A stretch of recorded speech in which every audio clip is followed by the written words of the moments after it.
हरिओम दोस्तों, स्वागत है आपका फिर स्टडी बाय लोधी सर के यूट्यूब चैनल में। मैं कृपाल लोधी। दोस्तों, आज हम लेकर के आए हैं भिन्न फ्रैक्शन का पार्ट 3।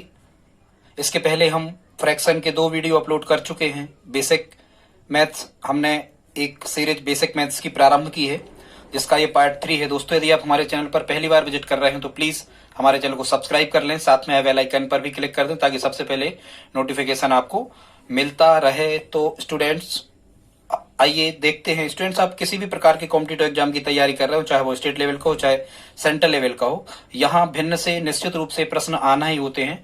और भिन्न में लगभग जितने भी टाइप के क्वेश्चंस होते हैं, हमने उसकी एक सीरीज को प्रारंभ किया है। उस सीरीज में हम आपको सभी प्रकार के भिन्न से रिलेटेड जितने भी प्रकार के प्रश्न होते हैं, सभी आपको एक एक वीडियो में करके लगभग 5 वीडियो में हम इसकी सीरीज को पूरा कर देंगे। दोस्तों, यदि आप हमारी हेल्प करना चाहते हैं तो प्लीज हमारे वीडियो को शेयर करें अपने स्टडी ग्रुप में और दोस्तों के साथ में। तो आइए प्रारंभ करते हैं। आज हम आपको बताने वाले हैं स्टूडेंट्स कि भिन्नों को आकृतियों में कैसे दर्शाया जाता है, या इसका रिवर्स भी आता है कि यहां जैसे हमने इस प्रकार के क्वेश्चंस लिए हैं कि यहां हमने आकृतियां पूरी आपको दे रखी हैं, और इसमें हम कहेंगे कि छायांकित भाग मतलब जो बोल्ड टाइप का हमने कर दिया है, ये भर दिया है। आपको स्क्रीन पे जब आप कॉम्पिटिटिव एग्जाम देने जाते हो तो वहां आपको स्क्रीन पे ये कई प्रकार के रंग बिरंगे, ये जरूरी नहीं होता किसी प्रकार के क्वेश्चंस आए, उन आकृतियों में आपको किसी भी प्रकार की संकेत आपको मिल सकते हैं। किसी भी प्रकार के पक्षियों के चित्र मिल सकते हैं, आपको आकृतियों के चित्र मिल सकते हैं, कलर्ड चित्र वहां पर हमें दिए होते हैं। इनको हमें भिन्न के फॉर्मेट में, फ्रैक्शन फॉर्मेट में दर्शाना होता है। तो आइए प्रारंभ करते हैं। स्टूडेंट्स, इसमें हमें केवल 2 सूत्र याद रखना होते हैं, और वो जो 2 फार्मूला हैं वो क्या है।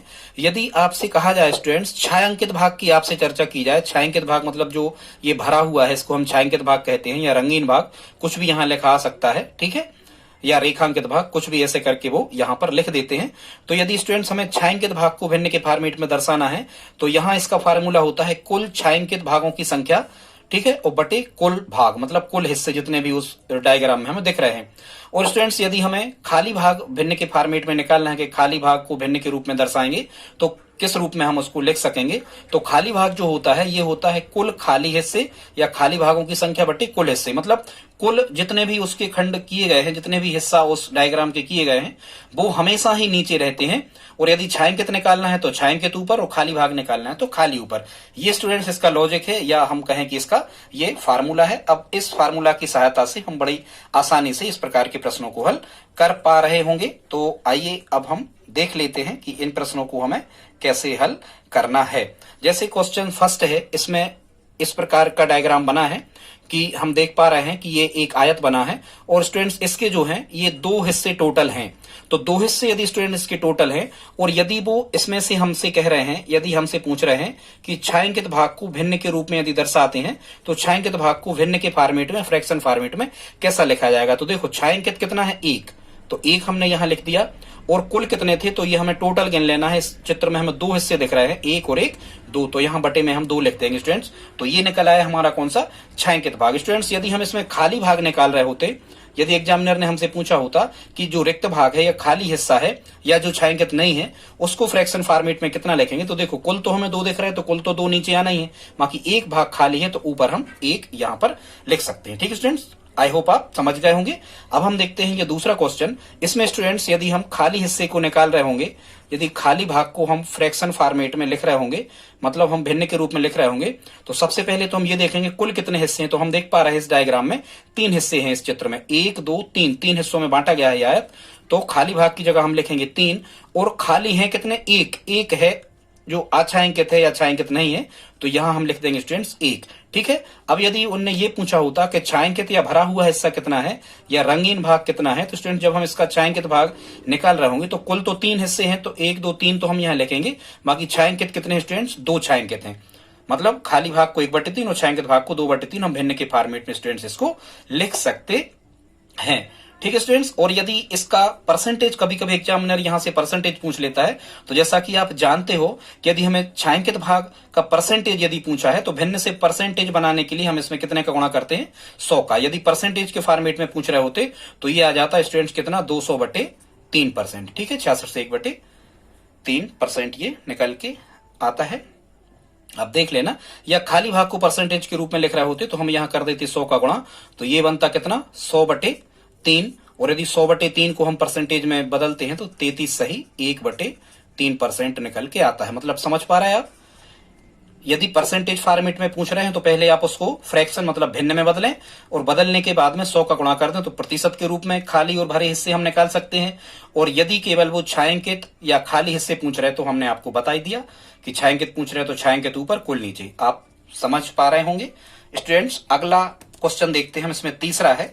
इस तीसरा क्वेश्चन को यदि हम देख रहे हैं, यदि इसमें खाली भाग पूछ रहे होते कि जो अछायांकित भाग है या छायांकित नहीं है, जो रेखांकित नहीं है, यदि इसको हम भिन्न के रूप में लिखें तो कैसे लिखेंगे? तो इसमें आप देख रहे हो कुल भाग कितने हैं 1 2 3 4, 4 पार्ट में इस डायग्राम को बांटा गया है तो 4, और खाली कितने हैं 1 2 3, 3 खाली थे तो 3/4 स्टूडेंट। ठीक है, यदि यहां हम भरे भाग या छायांकित भाग निकाल रहे होते तो कुल कितने हैं 4 हैं, तो कुल तो हमेशा नीचे रहते हैं, बाकी भरे कितने हैं 1, तो यहां हम ऊपर 1 लिखते हैं स्टूडेंट्स। हमेशा खाली भाग और भरे भाग का जो जोड़ होता है वो 1 के बराबर होता है। जब आप 3/4 और 1/4 को जोड़ रहे होंगे तो ये 1 आ रहा होगा।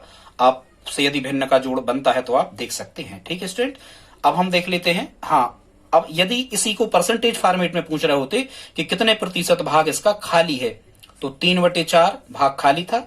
यहां हम 100 का गुणा कर देंगे परसेंट बदलने के लिए।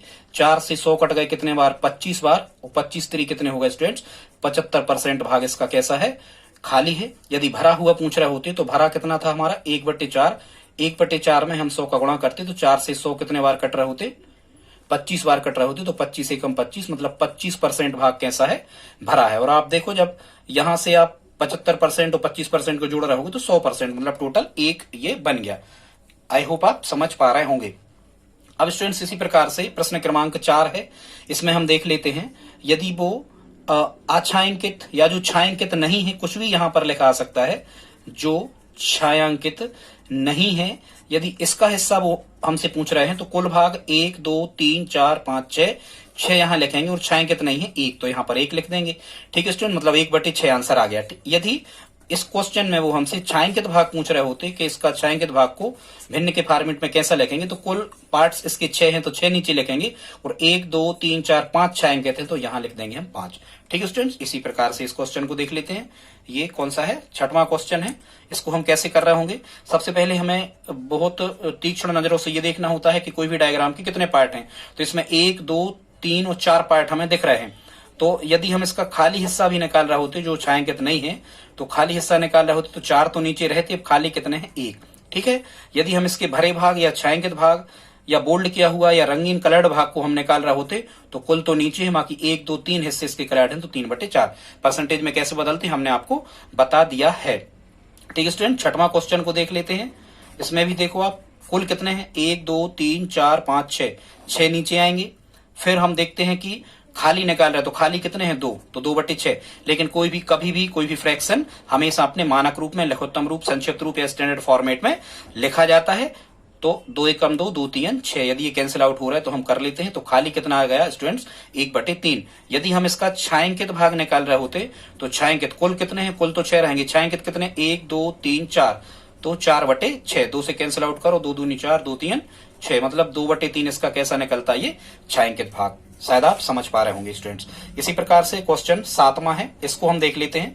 इसको स्टूडेंट्स कैसे हल करना है, तो ठीक उसी प्रकार से जैसे मान के चलो यदि हम इसमें खाली हिस्सा निकालें जो छायांकित नहीं है, उसको फ्रैक्शन फॉर्मेट में हम कैसे बदलेंगे। तो 1 2 3 4 5 6 7 8, इसमें 8 हिस्से हैं तो टोटल 8 हिस्से 8 पार्ट्स हमने नीचे लिख दिए, बाकी खाली दिख रहा है हमें 3, तो 3 यहाँ ऊपर। स्टूडेंट्स यदि इसमें भरे हिस्से या छायांकित भाग निकाल रहे हो तो टोटल 8 नीचे, छायांकित कितने हैं 1 2 3 4 5 नीचे निकला है। ठीक है, यदि परसेंटेज में बदलना तो 100 का इनमें गुणा करके अपन आगे हल इसको कर सकते हैं। ठीक है स्टूडेंट्स, इस प्रकार से इनको करते हैं डायग्राम में। फिर 8वां क्वेश्चन देख लेते हैं। यदि इसमें खाली भाग कह रहे हैं तो कुल कितने हैं 1 2 3 4 हैं, खाली कितने दिख रहा है 1 2 3, तो 3/4 हो गई भिन्न। यदि इसमें छायांकित या रेखांकित भाग पूछ रहे होते कि रेखांकित भाग को परसेंटेज में कैसा हम लिखेंगे, तो टोटल तो 4 हिस्से थे तो 4, और रेखांकित में 1 दिख रहा तो 1/4। ठीक है स्टूडेंट, यही हम इसी प्रकार से खाली हिस्सा इसको गिन रहे, 1 2 3 4 5 6 7 8 हिस्से हैं, तो 8 नीचे बाकी खाली हैं, 1 2 3 4 5 6, 6 खाली है। कैंसिल आउट करो, अपने सरलतम रूप में लाओ उस भिन्न को, 2 से कट रहे मतलब 2 का दोनों में भाग जा रहा तो ही करते हैं ना, नहीं करते तो 2 3 6 और 2 चौको 8, आपको ऑप्शन मिलेगा 3/4। ठीक है स्टूडेंट्स, इसी प्रकार से यदि हम इसमें छायांकित भाग निकाल रहे होते कि छायांकित भाग कितना है, तो 8 टोटल है, छायांकित कितने हैं, 1 2 छायांकित दिख रहे हैं तो 2/8, कैंसिल आउट करें 2 एकम 2 और 2 चौको 8, मतलब यहाँ कितना आ रहा होगा 1/4 हिस्सा इसका छायांकित है। ठीक है स्टूडेंट्स, ये 10वां क्वेश्चन देख लेते हैं। यदि इसमें जो छायांकित नहीं है, कई प्रकार के प्रश्न आते हैं, मतलब खाली ही है, यदि छायांकित नहीं है तो टोटल कितने दिख रहा है, 1 2 3 4 5 6, तो 6 बार छायांकित कितने हैं, खाली कितने हैं, खाली पूछा तो खाली ऊपर 1 2 3 4/6, कैंसिल आउट करो 2 दूनी 4 2 3 6, मतलब स्टूडेंट इसका आंसर कितना आ रहा होगा 2/3 इसका आंसर आ रहा होगा। यदि इसमें छायांकित भाग का पूछ रहे होते हो या तो एक में से घटा दो 2/3 को, नहीं तो आप हमारी ट्रिक से करो, तो 6 कुल हिस्से थे इसके 6 पार्ट, तो 6 छायांकित कितने हैं तो 2, 2 से कैंसिल आउट करो 2 एकम 2 2 3 6, मतलब यहाँ कितना आ रहा होगा 1/3। तो दोस्तों इस प्रकार से भिन्न को हल करते हैं। तो यहाँ तो अभी हमने आपको डायग्राम बना था और भिन्न के फॉर्मेट में हमने आपको बताया। स्टूडेंट्स इसके रिवर्स भी क्वेश्चन पूछे जाते हैं। उसमें क्या होगा कि वो कहेंगे कि निम्न में से कौन सा जो डायग्राम है या निम्न में से कौन सा जो चित्र है वो एक छायांकित भाग के 1/3 हिस्से को दर्शाता है। तो फिर हम इस प्रकार के डायग्राम को तय करते, और ये हम पहले बता चुके किसी प्रकार के चित्र नहीं आते। स्क्रीन पे आपको कंप्यूटर की स्क्रीन पे कई प्रकार के चित्र दिख सकते हैं, शायद आप इसके रिवर्स को भी बड़े आसानी से हल कर पा रहे होंगे। यहाँ क्या होता है कि भिन्न पहले दे देते हैं और हमें चित्र में से देखना होता है, तो भी आप इन्हीं सूत्रों को लगा करके बड़ी आसानी से हल कर सकते हैं। ठीक है स्टूडेंट, तो ये आज का एक टाइप हो गया। अब हम इसके दूसरे टाइप पर आते हैं। आज भिन्न को हम पूरा का पूरा आपको तैयार करवाने वाले हैं स्टूडेंट्स। बड़ी आसानी से आप भिन्न को हल कर सकते हैं यदि आप इस वीडियो में हमारे साथ लास्ट तक बने रहते हैं, तो पूरे के पूरे भिन्न के सभी प्रश्न आप आसानी से हल कर पा रहे होंगे। ज्यादा से ज्यादा 5 सेकंड का समय आपको लगेगा। हम सभी प्रकार के प्रश्नों को हल करना आपको सिखा रहे हैं। यदि यहां तक आप पहुंचे तो प्लीज हमारे वीडियो को लाइक जरूर आप करते जाएं।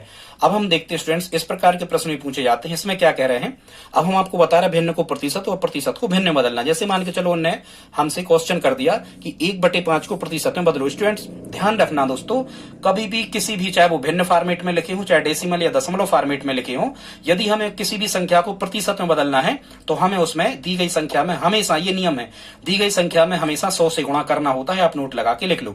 ठीक है, तो यहां क्या कह रहा है, 1/5 को प्रतिशत में बदलो। तो जब हम 1/5 को प्रतिशत में बदल रहे होंगे तो 1/5 में कर देंगे हम 100 का गुणा, जिसके बटे कुछ नहीं होता तो 1 कर देते हम, और भिन्न के रूप में लिखें और बीच में गुणा लगा तो यदि कैंसिल आउट होती ऊपर नीचे के तो हम कर देते 5 एकम 5 और 5 20 हम 100, 20 एकम 20/1, मतलब ये बदल गया स्टूडेंट्स, कितना आ गया, ये 20% आ गया। ठीक है, जब 20% को हम फ्रैक्शन फॉर्मेट में मतलब भिन्न के रूप में बदलते तो 1/5 आ जाता।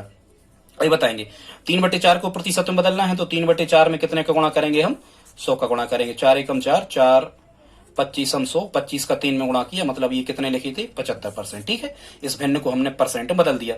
यहाँ 2 सही 1/2, तो पहले इसे विषम भिन्न में बदल लो या सामान्य भिन्न में, तो 2 दूनी 4 और 1 कितने मिले जी 5/2, और 5/2 में हम कितने का गुणा कर रहे होंगे, 100 का गुणा कर रहे होंगे। तो 2 से ये 100 कट गए कितने बार, 50 बार, और 50 पंचे 250, मतलब ये बन गया हमारा आंसर कितना 250% या 250%। स्टूडेंट्स अब लिखा है 0.5 को प्रतिशत में लिखो, तो 0.5 में हम कितने का गुणा करेंगे, 100 का गुणा करेंगे। स्टूडेंट दशमलव हटाने का एक नियम होता है, अभी हमने पिछले वीडियो में आपको बताया था। दशमलव के नीचे मानते हैं 1 और जितनी संख्या दाईं ओर होती है उतने 0, मतलब अब ये हो गया हमारा दशमलव हट गया, अब ये हो गया 0.5, और 0.5 मतलब 0 आगे रहता है तो कोई मतलब नहीं होता यदि बाईं ओर 0.5 का मतलब ये 5 लिखे हैं बटे ये 10 है और गुणा कितने हैं 100। जब हम 10 से 100 काट रहे होंगे तो 10 बार कट रहे होंगे, और 10 का 5 में गुणा कर रहे होंगे तो 10 पंची कितना आ रहा होगा 50%, बदल गए। अब कह रहे हैं स्टूडेंट्स 0.25 को हमें प्रतिशत के रूप में लिखना है, तो भी हम वही करेंगे, क्या करेंगे 0.25 में 100 का गुणा करेंगे। हमेशा 100 का गुणा करते जाओ, प्रतिशत के रूप में बदल जाते हैं। ठीक है, अब हम गुणा कैसे करते हैं, या तो आप दशमलव का गुणा कैसे करते हैं वैसे कर लो। यहाँ आसान होता है, दशमलव के नीचे मानो 1 और यहाँ 2 संख्या 2 शून्य। स्टूडेंट ठीक है, 100 से 100 ये कट गए, कितना मिला हमें केवल 0.25 दशमलव हट गया था स्टूडेंट। 0.25 का मतलब केवल कितना है 2.5, आगे शून्य का यहाँ कोई मतलब नहीं होता, मतलब 25% यहाँ पर आंसर हमें मिल गया। अगला क्या कह रहे हैं 1.5 को प्रतिशत के रूप में लिखो, तो वैसे ही करेंगे हम 1.5 गुणा 100, दशमलव जब हटा रहे होंगे दशमलव का 1, बाईं तरफ एक अंक थे 0, 0 से 0 स्टूडेंट कट गए, यहाँ आ गए थे 15 और गुणा कितने बचे थे 10, बटे में 1 हम कर दें और 1 एकम 1, बटे में 1 का कोई मतलब नहीं होता, तो ये कितने आ रहे होंगे 150 मतलब 150%। ठीक है स्टूडेंट्स, इसी प्रकार से कह रहे हैं 2.25 को परसेंट के रूप में लिखो, तो 2.25 में हम 100 का गुणा करेंगे, दशमलव का मान 1 और 2 अंक हैं तो 2 शून्य, जितने अंक होते 3 अंक होते तो 3 शून्य, 100 से 100 स्टूडेंट कट गए, मतलब ये कितने लिखे हैं 225% लिखे हैं। ठीक है, आई होप आप समझ पा रहे होंगे। अब स्टूडेंट्स इसका जो इसका हमने अब रिवर्स लिया है, और रिवर्स में कैसा है कि हमें इसमें प्रतिशत के रूप में ये दिए गए हैं, सब आप देख पा रहे हैं यहाँ सभी हमें परसेंट के रूप में लिखे हैं, और कह रहे हैं इसको भिन्न के रूप में लिखो, या तो कहते हैं भिन्न के रूप में लिखो, या कहेंगे इसको p बटे q के रूप में लिखो, या कहेंगे m बटे n के रूप में लिखो, या कहेंगे परिमेय संख्या के रूप में लिखो। स्टूडेंट्स एक ही बात है, परिमेय संख्या संख्याओं को कहते हैं जिसको p बटे q के रूप में लिखा जा सके, और q इज नॉट इक्वल 0, मतलब हर कभी 0 नहीं होना चाहिए। ठीक है, वो संख्याएं परिमेय संख्याएं कहलाती हैं, जिन्हें p बटे q के रूप में लिखा जाए, अंश बटे हर के रूप में, और हर का मान कभी भी 0 ना हो। ठीक है स्टूडेंट्स, तो यदि एक चीज हमें ध्यान रखना है, अब ये रिवर्स हम आपको बता रहे हैं, कह रहे हैं 20% को भिन्न के रूप में लिखो। स्टूडेंट्स इसका रूल्स ये होता है कि जो भी संख्या में परसेंटेज लिखा होता है, इसका मतलब होता है कि उस संख्या में 1/100 का गुणा किया गया है, ये आपको समझना होगा। परसेंटेज स्टूडेंट्स, परसेंटेज का मतलब होता है प्रति 100 पर, मतलब 100 पर 1। ठीक है, प्रतिशत का मतलब होता है 100 पर 1, मतलब परसेंट जो सिंबल लगा है स्टूडेंट्स, इसी का मतलब उन्होंने बता दिया। परसेंटेज का मतलब होता है 1/100। तो या तो आप इसको ऐसा लिखो, या फिर आप ऐसा समझ जाओ कि जिस संख्या में परसेंट लगा होता है और जब हम उसका परसेंटेज हटाते हैं तो उसके बटे हम 100 कर देते हैं, सीधी बात, क्योंकि ये बटे 100 ही है, 100 एकम 100 नीचे 1 में गुणा हुआ। इन दो में से आप किसी को भी समझ जाओ, और आसान रहेगा ये, आप तो ये समझ जाओ स्टूडेंट्स कि परसेंटेज यदि लगा है तो उसके बटे हम 100 कर देते हैं तो परसेंटेज हट जाता है। तो ये अब कितने हो गए 20/100, अब कैंसिल आउट कर लो, इनका सामान्य रूप सरलतम रूप बना लो, तो 20 एकम 20, 20 25 100, कितना आ गया आंसर 1/5, ये हमारा आंसर होगा। ठीक है स्टूडेंट्स, इसी प्रकार से हम आगे के प्रश्नों को देखते हैं। इसमें क्या कह रहे हैं, अगले क्वेश्चन में कह रहे हैं 25% को भिन्न के रूप में लिखो, कैसे लिखोगे। तो स्टूडेंट्स 25% को हम लिख रहे होंगे 25/100, और जब हम काट रहे होंगे तो 25 एकम 25, 25 चौको 100। अब यहाँ हम परसेंटेज नहीं लगाएंगे, 1/4 बन जाएगा। और स्टूडेंट्स यदि 1/4 को परसेंट के रूप में बदल रहे होते, हमने जैसा अभी बताया, तो यहाँ जब आप 100 का गुणा कर रहे होते तो 4 से 25 बार कट जाते, 25% आ जाता, वही तो हम कर रहे हैं। तो अगला क्वेश्चन क्या है, 75% को p बटे q के रूप में लिखो, क्वेश्चन ऐसा है। तो हम क्या करेंगे 75 बटे कितना लिख देंगे 100, और हम 25 से काट देंगे, हालांकि महत्तम समवर्तक से काटो इन दोनों संख्याओं को तो एक ही बार कट जाती है ना, 5 से काटते, चलो 25 से काटो, 25 3 75, 25 चौको 100, मतलब 3/4, ये आंसर आ गया। अब नहीं कट रहा है तो ये आंसर हो गया। बड़ी से बड़ी संख्या का भाग दिया जाता है कि इसमें भी भाग लग जाए और इसमें ऐसी बड़ी से बड़ी संख्या सिलेक्ट करके उससे काट दिया जाता है। अब एक हमने कुछ दूसरे टाइप का लिखा है, यहाँ लिखे हैं 25/2% को भिन्न के रूप में लिखो। अब यहाँ हमने बटे के रूप में लिख करके भिन्न में बदलने का कहा है, तो आप इसको लिखोगे कैसा 25/2, और ये जो 100 हटाना है स्टूडेंट्स, परसेंटेज हटाना है, इसके बटे में 100 लिखना है, तो यहां गुणा लगा के 100 लिखना। ध्यान से इसको आप नोट करके लिख लेना, इस 2 के बटे 100 कर दोगे गलत हो जाएगा। परसेंटेज हटाना है तो 25 के बटे हम यहाँ 100 आ जाएंगे, 2 इसके साथ में गुणा लगा के लिख देंगे। अब हम भिन्न को कैसे हल करते वैसे ही करेंगे, यदि यहाँ गुणा है तो 2 से 25 भी कट सकते यदि कट रहे होते तो, बाकी हम 100 काट देंगे, 25 एकम 25 और 25 चौको 100, कितना मिला यहाँ 1/2 गुणा 4, नीचे गुणा लगा था तो 1/2 चौको 8। स्टूडेंट्स 25/2 का परसेंट का भिन्न रूप बना 1/8। अगला हमने एक डेसिमल फॉर्मेट में भी लिया है, कह रहे 0.05% को भिन्न के रूप में बदलो या p बटे q के रूप में बदलो। तो इसको हम कैसा कर रहे होंगे, करना वही, हमें परसेंटेज हटाना है, तो हम पहले से लिख रहे होंगे 0.05 और बटे कितना लिख दे रहे हैं हम 100। यदि हम 100 लिख दे रहे तो परसेंटेज हट गया, लेकिन स्टूडेंट्स क्या है, अब रूल से क्या है, अब हमें हटाना है दशमलव, क्योंकि 100 का भाग इसमें तो हम कर नहीं सकते, समस्या जाएगी। तो दशमलव का मानते हैं हम 1, यहाँ हमेशा गुणा लगाया जाता है, दशमलव का मानते हैं 1, और दाईं ओर यदि 2 अंक लिखे, जितने अंक लिखे होते उतने हम शून्य लिखते हैं, यहाँ 2 अंक लिखे तो हम 2 शून्य लिख देंगे।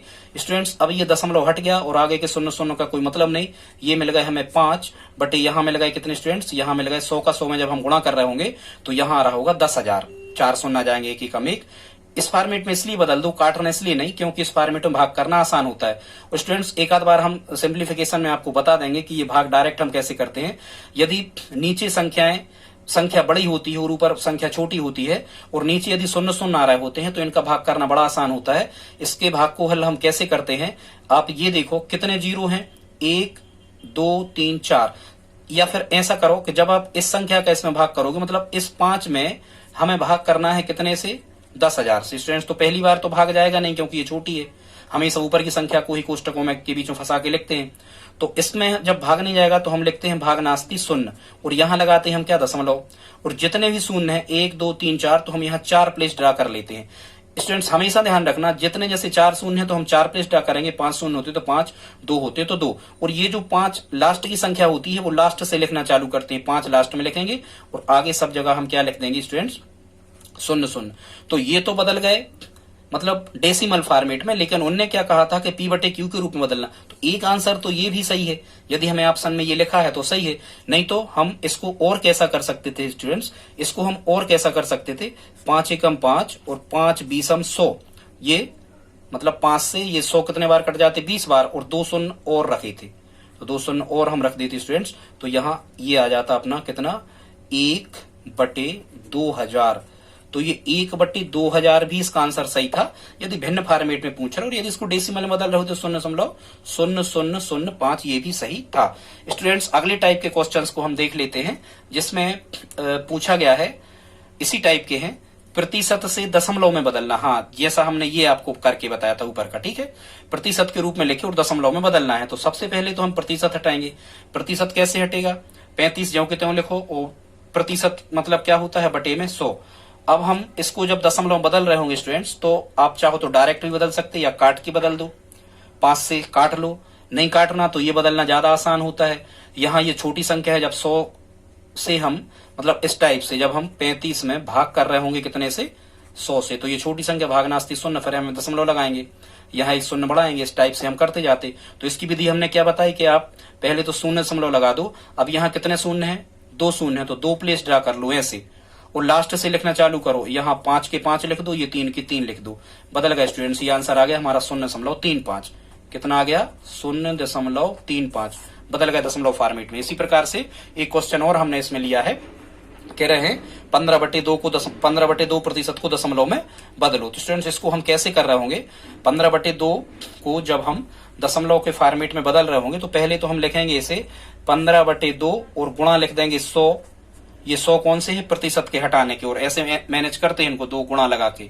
तो स्टूडेंट्स ये कितने बन गए, ये बन गए 15 बटे कितने, 100 दूनी 200, 15 बटे कितने बन गए, 200। ठीक है, अब दशमलव फॉर्मेट में बदलना है तो पहले तो आप इनको सरलीकृत कर लो, मतलब सरलतम रूप, लघुत्तम रूप या संक्षिप्त रूप, स्टैंडर्ड फॉर्मेट या मानक रूप, मतलब वही काट दो यदि कट रहे किसी संख्या से। लास्ट में 5 है, यहाँ लास्ट में 0 है, लास्ट में 5 हो तो भी 5 से कटते हैं, लास्ट में 0 हो तो भी 5 से कटते हैं। ये 5 का डिविजिबल रूल है, आपको पता होना चाहिए, 5 का विभाज्यता नियम।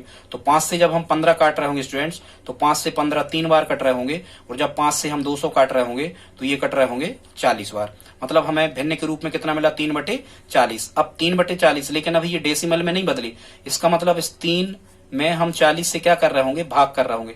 भागने या भागना अस्ति शून्य पूरे, यदि यहाँ 1 होता, 100, 1000, 10, 10,000, 1 लाख, 10 लाख ऐसे होते हैं तो हमने ऊपर की मेथड से हल जैसी बताई वैसे कर सकते, लेकिन यहाँ 40 है तो नहीं कर सकते, भाग ही करना पड़ेगा।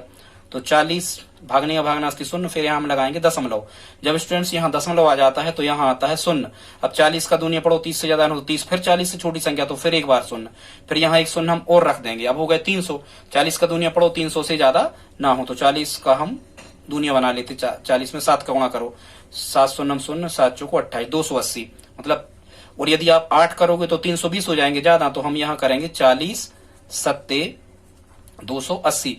स्टूडेंट्स यहाँ पर कितने बच रहे हैं, 20 बच रहे हैं। तो अब एक एक शून्य हम बढ़ाते जाते हैं, एक शून्य, अब दशमलव यहाँ हम नहीं लगाते, हर बार एक शून्य से इसमें हम बढ़ाते जाते हैं। तो ऑप्शन में लाओ, या तो 0.07 लिखा है तो सही है, नहीं तो 40 का दूनिया पढ़ो 200 से ज्यादा ना हो तो 40 पंचे 200, ये पूरे के पूरे आपके कट गए, 200 में से 200 कटे, कुछ नहीं बचा। तो यहाँ स्टूडेंट्स हमारा आंसर कितना बना, ये बना हमारा 0.075। ठीक है स्टूडेंट्स, तो ये हमारा इसको भिन्न को लेकर के ये हमारा तीसरा वीडियो था। हम लगभग 5 वीडियो में पूरी की पूरी भिन्न को समाप्त करेंगे। इसके बाद हम भिन्नों का घटता बढ़ता क्रम, भिन्नों का जोड़ना घटाना, गुणाभाग, सतत मतलब आवर्ती भिन्न, आवर्ती अनावर्ती अशांत, आवर्ती अशांत अनावर्ती, ठीक है, इस प्रकार के क्वेश्चंस को, और लंगड़ी भिन्न जो होती है सतत भिन्न, फिर हम बोर्ड मास के रूल्स वाले क्वेश्चन भी आपको भिन्नों में बता देंगे। दोस्तों यदि आज का वीडियो आपको अच्छा लगा हो तो प्लीज हमारे वीडियो को अपने स्टडी ग्रुप में शेयर जरूर करें। शेयर करके आप हमारी हेल्प कर सकते हैं। दोस्तों मिलते हैं अगली वीडियो में, तब तक के लिए जय हिंद जय भारत।